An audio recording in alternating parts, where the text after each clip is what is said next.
마지막이 가까이 왔으니 그러므로 너희는 정신을 차리고 근신하여 기도하라. 무엇보다도 뜨겁게 서로 사랑할지니 사랑은 허다한 죄를 덮느니라. 아멘. 예. 만물이, 오늘 사도 베드로는 만물의 마지막이 가까이 왔다고 하면서 너희는 정신을 차리고 근신하여 기도하라. 무엇보다도 뜨겁게 서로 사랑하라. 왜냐하면 사랑은 허다한 죄를 덮는다고 했습니다. 베드로는 예수님께서 십자가에서 죽으시고 부활하시고 성천하신 것을 다 보았던 사도입니다. 그리고 베드로는 예수님께서 다시 오실 것이라는 말씀하시는 것도 분명히 들었습니다. 그래서 베드로는 예수님의 모든 말씀을 믿었던 것입니다. 그리고 다시 오실 예수님께서는 바로 우리 신앙의 중심에 계시는 것입니다. 바로 다시 오실 예수님이 우리 기독교 신앙의 핵심 중의 핵심이라고 할 수 있는 것입니다. 우리는 예수님께서 이미 오신 것과 또 예수님께서 다시 오실 것을 믿는 성도들입니다. 예수님께서 다시 오시게 되면 이 땅에 하나님 나라가 임할 것입니다. 그리고 하나님께서 이제 세상 나라를 다스리실 것입니다. 앞으로 인류가 어떻게 달라질 것인가에 대한 이야기를 들으면 우리가 마지막이 가까웠다는 것을 실감할 수 있는 것입니다. 앞으로 10년 후, 20년 후에 어마어마한 변화들이 이제 일어날 것입니다. 이런 이야기를 우리가 듣게 되면 우리가 마지막 때를 살고 있다고 생각하지 않을 수 없는 것입니다.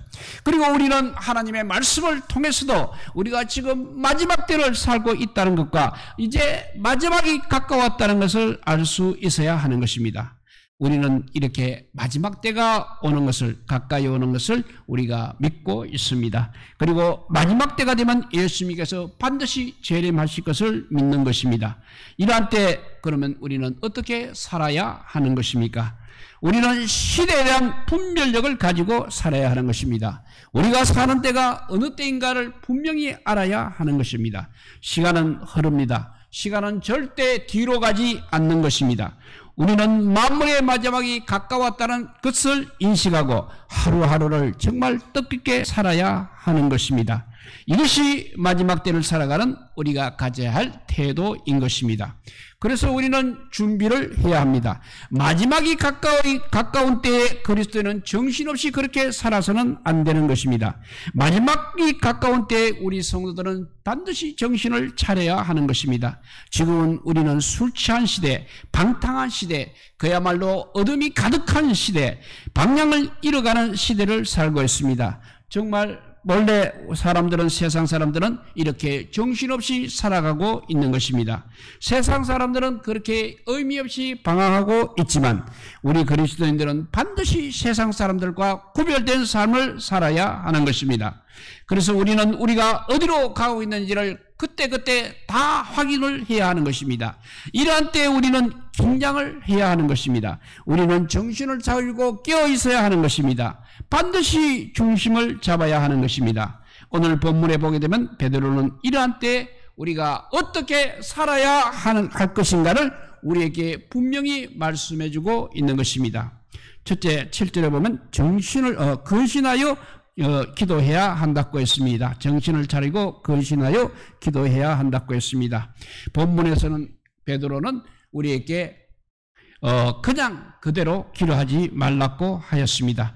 근신하여 기도하라고 했습니다. 근신하지 못하게 되면 기도할 수 없다는 것입니다. 세상은 갈수록 어수선해질 것입니다. 그러므로 우리는 아침에 마음을 모아 집중력을 가지고 그대로 기도를 해야 합니다. 그렇게 하지 않으면 하루를 정말 정신없이 사탄마귀에 흔들리며 살아갈 수밖에 없을 것입니다. 그리고 말세가 되면 속도가 빨라진다고 했습니다. 그러니까 시간이 빨리 흘러간다는 것입니다. 모든 것이 또 굉장히 빠르게 변화가 되는 것입니다. 이러한 때를 살아가는 우리는 숨을 가다듬어야 합니다. 그래서 우리는 근신하여 기도해야 한다고 했습니다. 근신하여 기도하지 않으면 자신도 모르는 사이에 우리의 삶이 위험해질 수 있다는 것입니다. 그러므로 우리는 의도적으로라도 기도를 해야 하는 것입니다. 세상에 흔들리지 않으려면 정말 의도적으로 기도를 해야 하는 것입니다. 기도하는 사람은 삶의 중심이 절대 흔들리지 않는 것입니다. 삶의 중심이 분명해지는 것입니다. 이것이 바로 우리 기도하는 사람이 누리는 복인 것입니다. 기도는 오직 하나님만 바라보고 하는 것입니다. 하나님을 주목하는 것입니다. 하나님을 주목하지 않으면 아차순간에 우리는 세상의 흐름에 휩쓸려 갈 수밖에 없는 것입니다. TV야 신문을 보게 되면 정말 좋지 않은 뉴스로 가득 차 있습니다.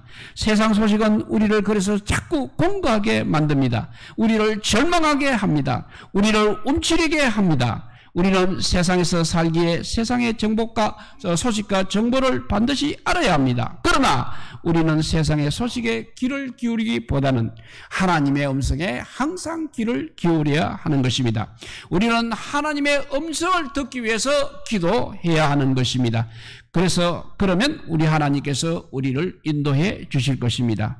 우리는 하나님의 그 인도하심을 따라야 하는 것입니다. 우리는 하나님의 인도하심을 따라 살아야 하는 것입니다. 하나님의 인도가 우리 인생의 내비게이션이 되어야 하는 것입니다. 흔들린 세상에 흔들리지 않고 살려면 기도를 해야 합니다. 기도할 때 우리는 흔들리는 세상 속에서도 흔들리지 않고 살 수 있는 것입니다. 기도할 때 비로소 우리의 삶이 안정이 되는 것입니다. 기도를 통해서 우리는 우리의 마음을 다스릴 수 있습니다. 기도할 때 우리 마음이 들뜨지 않습니다. 흥분하지 않습니다. 일어난 일로 해서 흥분하지 않고 차분하게 대처할 수가 있는 것입니다. 기도할 때 우리의 영혼이 그야말로 최상의 상태가 되는 것입니다. 그런 반대로 기도하지 않게 되면 세상이 우리를 끌어당길 수가 있다는 것입니다. 죄가 우리를 빨아들이기도 하는 것입니다. 죄의 흡인력은 그야말로 대단한 것입니다.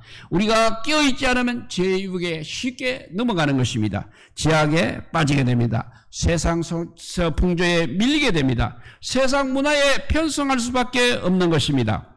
그래서 그래서 베드로전서 5장 8절에 보면 근신하라 깨어라 너희 대적마귀가 우는 사자같이 두루 다니며 삼킬 자를 찾느니라고 기록이 되어 있습니다. 마귀는 우는 사자처럼 두루 다니며 먹잇감을 찾고 있습니다. 마귀가 두루 다니다가 먹잇감을 찾게 되면 필사적으로 달려들어 통째로 삼켜버리는 것입니다.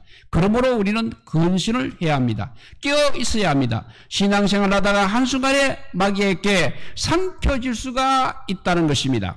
오늘날 그런 일이 비일비재하게 일어나고 있습니다. 마귀는 한순간에 낚아챕니다. 그것을 바로 베드로가 경험했던 것입니다. 베드로는 근신하지 않고 깨어있지 않아 참패를 경험했던 것입니다. 베드로는 뼈아픈 실패를 경험했기 때문에 이제 근신하라 깨어있으라고 권면하고 있는 것입니다. 근신하고 깨어있지 않으면 근신하지 않고 깨어있지 않으면 마귀의 밥이 되기 때문입니다. 오늘날 마귀는 정말 매우 바쁩니다. 그리고 마귀는 항상 배가 고픈 것입니다. 마귀는 삼킬 대상을 찾아 두루 다니고 있습니다. 우리는 우리의 대적 마귀를 항상 우리 염두에 두고 경계하며 살아가야 하는 것입니다. 그래서 우리는 날마다 경계해야 됩니다. 근신해야 됩니다. 깨어 기도해야 하는 것입니다. 마귀에게 기회를 주게 되면 안 되는 것입니다. 마귀는 공격할 기회가 있으면 그야말로 인정사정 볼 것 없이 달려들어서 공격을 하는 것입니다. 그래서 우리는 지금 위기의 시대에 살고 있는 것입니다. 나라와 교회와 가정과 개인이 모두 위기에 처해 있습니다. 모든 영역에서 기초가 지금 흔들리고 있습니다. 사람의 힘은 한계에 이르렀습니다. 우리의 힘으로는 이제 이 위기에서 벗어날 수 없는 것입니다. 그러므로 하나님의 도우심이 반드시 필요한 것입니다. 그래서 우리는 기도하지 않을 수 없는 것입니다. 기도 제목이 한두 가지가 아닙니다. 그러므로 우리는 결사적으로 기도를 해야 하는 것입니다. 하나님께 매달려야 합니다.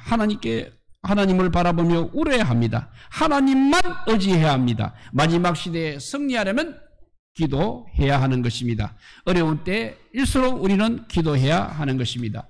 기도가 우리의 최고의 무기인 것입니다. 환난 많은 세상에서 살아가는 하나님의 사람을 승리하게 하시려고 하나님께서 우리에게 기도라는 무기를 주셨습니다. 그러므로 승리하려면 기도를 해야 하는 것입니다. 특별히 마지막 때에는 환난이 많이 일어난다고 했습니다.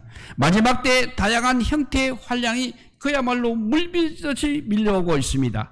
환난이 오지 않게 해달라고 우리가 기도하기보다는 오히려 환난을 이기는 믿음을 달라고 우리는 기도해야 하는 것입니다. 우리가 기도하게 되면 하나님께서는 반드시 환난을 이기는 능력을 우리에게 주실 것입니다. 기도할 때 우리가 강해지는 것입니다. 그러나 기도하지 않으면 허약해질 수밖에 없는 것입니다.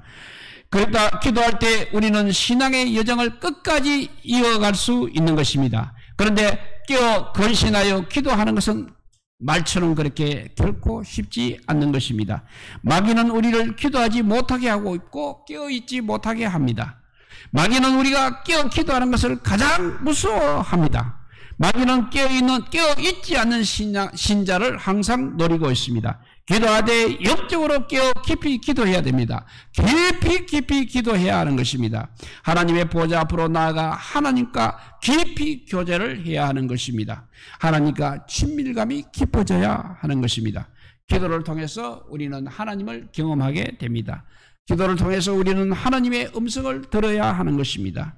하나님의 인도를 받아야 합니다. 하나님의 임재도 경험해야 합니다. 하나님의 영광도 경험해야 됩니다. 새벽을 깨우며 기도해야 됩니다. 물론 낮에도 기도해야 합니다. 저녁에도 기도해야 합니다. 그러나 하루를 기도로 시작해야 하는 것입니다. 일터에서도 우리는 기도해야 하는 것이고 일터는 그야말로 전쟁터와 같습니다.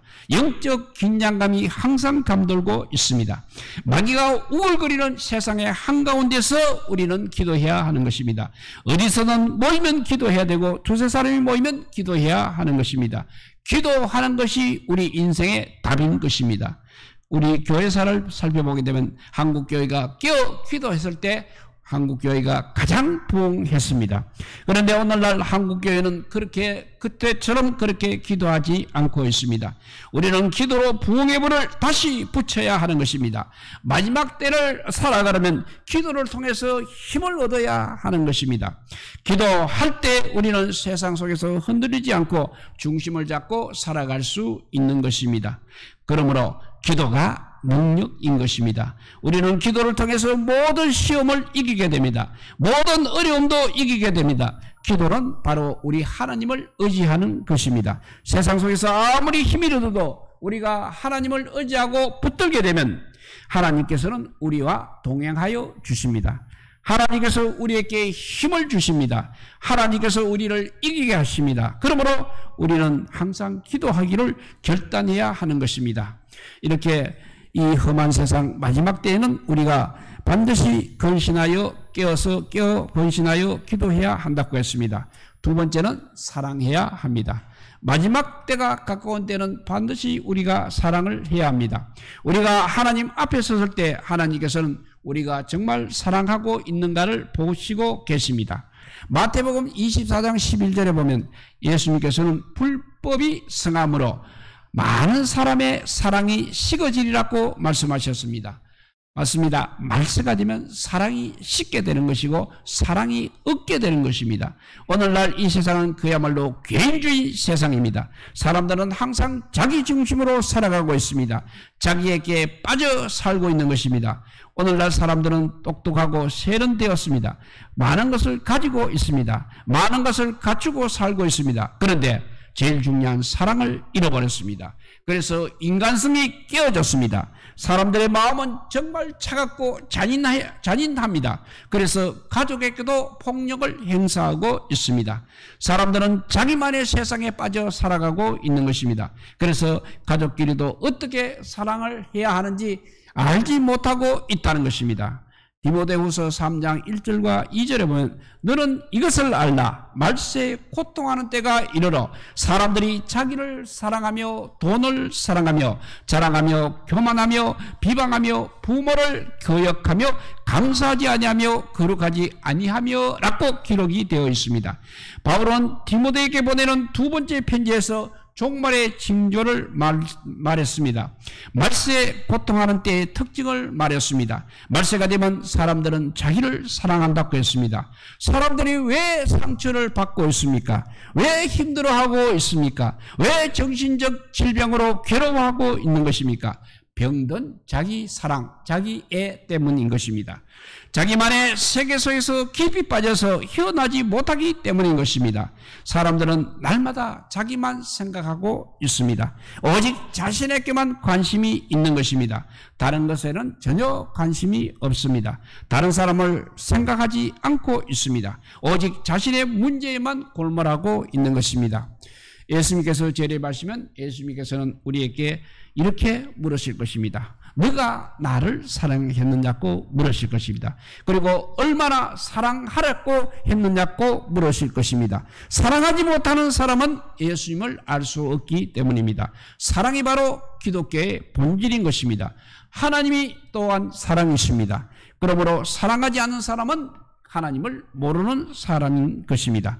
사랑의 핵심이 무엇입니까? 하나님을 사랑하고 이웃을 자신과 같이 사랑하는 것입니다. 그러니까 서로 사랑하는 것입니다. 이것이 신앙생활인 것입니다. 그래서 예수님께서는 요한복음 13장 35절에 너희가 서로 사랑하게 되면 이로써 모든 사람이 너희가 내 제자인 줄 알리라고 했습니다. 신앙생활을 잘 하려면 반드시 서로 사랑해야 됩니다. 아무리 대단한 일을 한다 해도 사랑하지 않는다면 모든 것이 헛수고가 되는 것입니다. 하나님 앞에서는 의미가 없어지는 것입니다. 그러므로 우리는 더욱 사랑하기를 바랍니다. 오늘 본문에 보면 그냥 사랑하라는 것이 아니라 뜨겁게 서로 사랑하라고 했습니다. 사랑은 반드시 뜨거워야 하는 것입니다. 사랑이 뜨거워야 전달이 되는 것입니다. 뜨거운 사랑이 감동을 주는 것입니다. 얼어붙은 가슴을 녹이게 되는 것입니다. 사랑을 받은 사람이 감동을 해야 합니다. 사랑을 느껴야 합니다. 그러므로 사랑이 식지 않도록 우리는 노력해야 하는 것입니다. 사랑하지 않는 사람은 없습니다. 그런데 사랑이 식은 것이 문제인 것입니다. 그래서 상대방이 사랑을 느끼지 못하게 되는 것입니다. 사랑이 식어가는 것이 바로 우리 인류를 불행하게 만들고 있습니다. 돈이 없어 우리가 불행한 것이 아닙니다. 있어야 할 것이 없어서 불행한 것이 아닙니다. 세상에 있어야 할 것이 없으면 불행하다고 생각하게 합니다. 이것은 세상이 우리를 속이고 있는 것입니다. 사랑보다 위대한 것은 없습니다. 살면서 사랑한 것만 남중에 남게 되는 것입니다. 사랑하는 것이 바로 열매가 되는 것입니다. 사랑하는 것이 바로 역사를 이루게 되는 것입니다. 사랑은 오래 기억되는 것입니다. 사랑을 주고받은 것은 기억에 남아있게 되는 것입니다. 오늘 본문을 보면 베드로는 뜨겁게 서로 사랑하라고 했습니다. 사랑은 또 잘 식기도 하는 것입니다. 그러므로 사랑의 온도를 늘 높여 놓아야 합니다. 오늘 본문에 보면 사랑은 허다한 죄를 덮느니라고 기록되어 있습니다. 사랑은 허물을 덮어줍니다. 우리는 그야말로 허물투성이입니다. 약점 없는 사람이 없습니다. 실수하지 않는 사람이 없습니다. 그런데 사랑은 모든 허물을 덮어준다고 했습니다. 그러므로 용서하고 이해해야 하는 것입니다. 오늘날 세상은 그야말로 험악하여졌습니다. 그래서 이 시대를 가리켜서 분노의 사회라고 말하고 있습니다. 사람들은 화풀이할 대상을 찾고 있습니다. 사람들은 인터넷상에서 악성 댓글을 통해서 거침없이 무자비하게 공격하고 있습니다. 정말 입에 담지 못할 욕을 퍼붓습니다. 비난의 화살이 빗발치고 있습니다. 이로 인해서 사람들은 상처투성이가 되고 있습니다. 살벌한 이 세상에서 사람들은 자신을 보호하기 위해 방어벽을 높이 세우고 있습니다. 사람들과 항상 거리를 두고 있습니다. 그리고 사람을 가까이 하지 않으려고 하는 것입니다. 그래서 서로 밀어내는 것입니다. 이것은 복음이 없는 세상에서 흔히 볼 수 있는 모습인 것입니다. 복음은 허물과 실수, 죄까지 모두 덮어버립니다. 하나님께서는 우리의 모습 그대로 우리를 받아주셨습니다. 하나님께서는 죄 가운데 살던 우리를 죄로부터 구원하여 주셨습니다. 그래서 우리의 하나님의 품은 넓고 큽니다. 하나님께서는 그리스도 예수 안에서 우리를 더 이상 정죄하시지 않습니다. 하나님을 경험한 우리는 허다한 허물을 덮어주어야 하는 것입니다. 세상을 감사 안아야 하는 것이고 서로 사랑해야 합니다. 사랑이 깊어져야 합니다. 가까운 사람에게 사랑을 실천해야 하는 것입니다. 가족이 서로 사랑하는 것이 가장 중요한 것입니다. 부부가 또 서로 사랑해야 하는 것이고 부모와 자녀가 서로 사랑해야 하는 것입니다. 서로 사랑하고 칭찬해주고 인정해 주어야 하는 것입니다. 오늘날 흔들리는 가정들이 너무나 많습니다. 왜냐하면 가정 안에 사랑이 없기 때문입니다. 그래서 가정이 먼저 회복되어야 합니다. 바깥에서는 힘들어도 집에 가면 행복해야 하는 것입니다. 가정에서 사랑이 회복되어야 합니다. 가정이 회복되지 않고 가정에서 사랑을 실천하지 않게 되면 집 밖에서 참된 사랑을 결코 행할 수 없는 것입니다. 오늘날 세상에서는 혼자 사는 것을 오히려 미화하고 있습니다. 우리는 이러한 세상의 문화에 저항을 해야 하는 것입니다. 이런 세상 논리에 우리가 속지 말아야 하는 것입니다. 하나님께서는 사람을 창조하실 때 사람이 함께 살아감으로 행복을 누리도록 그렇게 창조를 하셨습니다. 그러므로 개인주의라는 것은 우리 하나님께서 의도하시는 것이 아니라는 것입니다. 관계가 중요합니다. 공동체를 회복해야 합니다. 하나님께서는 공동체가 회복되기를 원하고 계십니다. 공동체 안에서 사랑을 회복해야 하는 것입니다. 교회는 사랑의 공동체인 것입니다. 교회 안에서 사랑을 경험해야 합니다. 서로 돌아봐 사랑과 선행을 격려해야 하는 것입니다. 교회 안에는 적군이 없어야 하는 것입니다. 교회 안에서는 자기 힘을 주어서는 안 됩니다. 교회 안에서는 자기 힘을 빼야 하는 것입니다. 어렵고 힘든 때에 사랑의 공동체인 교회가 있다는 것은 그야말로 복인 것입니다. 교회는 이웃의 고통을 외면해서는 또 안 되는 것입니다. 이웃의 고통에 항상 관심을 가져야 합니다. 우리는 주변의 이웃에게 다가가야 합니다. 사랑의 범위가 그래서 넓어져야 하는 것입니다. 어려운 이웃에게 다가가야 하는 것입니다. 교회는 참된 사랑이 무엇인지 세상에 보여주었고 실천해야 하는 것입니다. 우리는 우리가 받을 사랑을 연약한 사람, 하나님의 사랑이 필요한 사람과 나누어야 하는 것입니다. 세상이 필요로 하는 교회가 되어야 하는 것입니다. 세상이 칭찬하는 교회가 되어야 하는 것입니다. 그럴 때 참된 교회가 되는 것입니다. 이웃을 사랑하는 것은 그냥 일회성 이벤트가 아닌 것입니다. 이웃을 사랑하는 것은 우리의 일상이 되어야 하는 것입니다. 우리의 삶이 되어야 하는 것입니다. 작은 것이라도 실천해야 하는 것입니다. 일상 가운데서도 작게라도 사랑을 계속해서 실천하는 것이 중요한 것입니다. 실천할 수 있는 것이 있습니다. 할 수 있은 만큼만 해도 되는 것입니다. 사랑은 말로 말하는 것이 아니요 행하는 것입니다. 머리로 사랑을 생각하는 것은 이미 의미가 없는 것입니다. 몸으로 우리가 사랑을 해야 하는 것입니다. 우리는 이웃을 참으로 사랑해야 됩니다. 그렇게 함으로써 세상이 하나님의 사랑을 알게 해야 하는 것입니다. 그리고 세상에 감동을 주어야 하는 것입니다. 본문에 보면 우리가 뜨겁게 사랑하려면 어떻게 해야 한다고 했습니까? 우리 안에 사랑이 있어야 한다고 했습니다. 하나님의 사랑이 바로 우리 안에 있어야 한다는 것입니다. 로마서 5장 5절에 보면 소망이 우리를 부끄럽게 하지 아니하면 우리에게 주신 성령으로 말미암아 하나님의 사랑이 우리 마음에 부은 바 됨이니라고 기록되어 있습니다. 우리가 하나님의 사랑을 어떻게 느끼고 있습니까? 십자가의 사랑을 우리가 어떻게 느끼고 있습니까? 우리는 성령으로 말미암아 하나님의 사랑을 느끼고 있는 것입니다. 하나님께서는 아들을 아끼지 않으시고 우리 사람들을 위해서 모두 내어주셨습니다. 성령께서 역사하실 때 우리는 하나님의 사랑에 흠뻑 빠졌게 되는 것입니다. 하나님의 사랑에 사로잡히게 되는 것입니다. 우리의 자아는 쉽게 죽지 않습니다. 죽이려 해도 죽지 않고 있습니다. 그러나 우리가 하나님의 사랑을 깊이 경험하게 되면 우리의 자아는 쉽게 죽는 것입니다. 하나님의 사랑을 깊이 경험하면 우리 안에 있던 이기심도 저절로 사라지는 것입니다. 그러므로 우리는 하나님의 사랑을 계속 공급받아야 하는 것입니다. 하나님의 사랑을 또 깊이 경험해야 하는 것입니다. 예배를 통해서 하나님과의 교제를 통해서 하나님의 사랑을 우리가 공급받아야 하는 것입니다.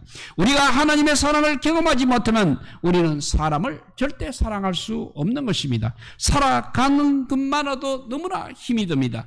우리가 이웃에게 사랑을 흘려보내려면 하나님의 사랑을 우리가 먼저 깊이 경험해야 하는 것입니다. 성령으로 말미암아 하나님의 사랑이 우리 안에 흘러 넘쳐야 하는 것입니다. 은혜를 경험하지 못한 사람은 표독스럽습니다. 사람이 날카롭습니다. 정말 잔인합니다. 폭력적이고 이기적입니다. 어디를 가든지 싸우려고만 합니다. 그러나 십자가의 사랑을 깊이 경험하게 되면 사랑으로 충만해지는 것입니다. 사랑을 받은 사람이 자신이 사랑을 나누고 싶어하는 것입니다. 우리는 하나님의 사랑을 경험한 사람들입니다. 이제 우리가 경험하지 못한 하나님의 사랑, 우리가 경험한 하나님의 사랑을 많은 사람들에게 나누어 주어야 합니다. 하나님의 사랑을 알지 못하고 죽어가는 사람들에게 반드시 우리는 하나님의 사랑을 전해 주어야 하는 것입니다. 이 세상은 하나님의 사랑이 너무나 필요한 것입니다. 우리 주변에는 사랑이 필요한 사람이 너무나 많은 것입니다. 사랑이 필요하지 않는 사람이 어디 있겠습니까? 하나님의 사랑이 필요하지 않는 사람은 없다는 것입니다. 그리고 우리 하나님의 사랑은 조건 없는 사랑이요 완전한 사랑인 것입니다. 이타적인 사랑입니다. 순수한 사랑입니다. 우리 하나님의 사랑은 참된 사랑입니다. 우리는 하나님의 사랑을 알고 있습니다. 우리는 하나님의 사랑을 경험하게 됩니다. 우리가 하나님을 만났을 때 하나님의 충만한 은혜가 우리를 이미 사로잡았습니다. 그래서 우리는 지금 하나님을 따르고 있는 것입니다. 그래서 우리는 하나님을 위해서 살고 있는 것입니다. 하나님 말씀에 순종하려고 하는 것입니다. 사랑은 절대 선택사항이 아닌 것입니다. 그러므로 우리는 사랑하며 살아야 하는 것입니다. 사랑할 때 우리가 행복해지는 것입니다. 사랑을 주는 것이 힘든 것 같지만 사랑을 나눔으로 경험하는 행복은 사랑을 받음으로 경험하는 행복과는 비교할 수 없는 것입니다. 그러므로 우리는 서로 사랑해야 합니다. 우리는 사랑을 주고받아야 살아갈 수 있는 것입니다. 좀 더 사랑하기로 결단하시기를 바랍니다. 사랑하면 될 수 있습니다. 사랑하며 사는 것이 바로 우리 예수님을 닮아가는 것입니다. 이제는 마지막 때란 것을 우리가 기억해야 됩니다. 기도하고 사랑하며 살아가시기를 바랍니다. 복잡하지 않습니다. 반드시 이것을 기억하시기 바랍니다. 깨어 기도하십시오. 그리고 두 번째는 뜨겁게 사랑하십시오. 기도하고 뜨겁게 사랑하며 살 때 하나님께서 우리를 승리하게 하실 것입니다. 이 기도와 사랑이 오늘 충만하기를 우리 주님의 이름으로 축복드립니다. 사랑의 하나님 감사합니다. 정말 세상이 마지막 때가 되니까 사랑이 사라져 버렸습니다. 말세가 되니까 이렇게 서로 이기적이 되어버렸습니다. 나만 살겠다고 발버둥치고 있습니다. 모두 지옥불에 갈 수밖에 없습니다. 하나님을 사랑해야 하나님 나라의 사람이 되고 하나님을 사랑해야 하나님의 나라에 들어갈 수 있습니다. 우리 모두 바른 믿음을 가지게 하여 주시고 하나님께서 우리 기독교의 본질인 사랑을 깨달을 수 있도록 오늘도 역사하여 주십니다. 하나님의 그 말씀에 우리가 깊이 사랑을 체험하는 이 시간 되게 하여 주시고 그 사랑을 이제는 나누는 사랑이 되게 하여 주시고 많은 사람들에게 하나님의 그 크신 사랑을 선포하는 아버지 믿음의 사람들이 되게 하여 주시옵소서. 오늘 이 시간 기도하는 가운데 하나님을 사랑하고 이웃을 사랑하는 마음이 불뜻 일어나게 하여 주시기를 간절히 빌고 원하올 때 이 모든 말씀 아무 공로 없으나 우리 구주 예수 그리스도 이름으로 기도드리옵나이다. 아멘.